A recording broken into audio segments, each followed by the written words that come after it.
ಹಾಂ ಹೇಳಿ ಹೇಳಿ. ಊಟ ಚೆನ್ನಾಗಿತ್ತು.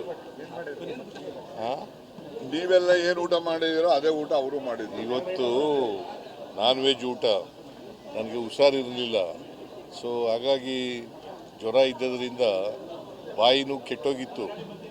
ನಾನ್ ವೆಜ್ ಸಿಕ್ತಲ್ಲ, ಕೋಳಿ ಸಾರು, ಇಡ್ಲಿ, ಕಾಲು ಸೂಪು, ಆಮೇಲೆ ಎಂಥದ್ದು ಚಿಕನ್, ನಾಟಿ ಚಿಕನ್ ಇವೆಲ್ಲ ಇತ್ತು, ಚೆನ್ನಾಗಿತ್ತು.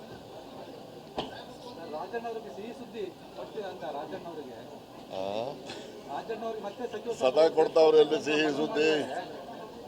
ಯಾವಾಗಲೂ ರಾಜಣ್ಣನ ಜೊತೆ ಸಿಹಿ ಸುದ್ದಿನೇ ಇರೋದು.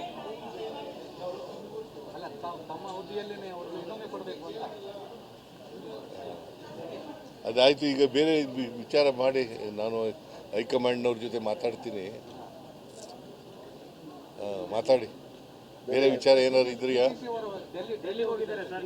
ನಂಗೆ ಗೊತ್ತಿಲ್ಲಪ್ಪ. ನಾನು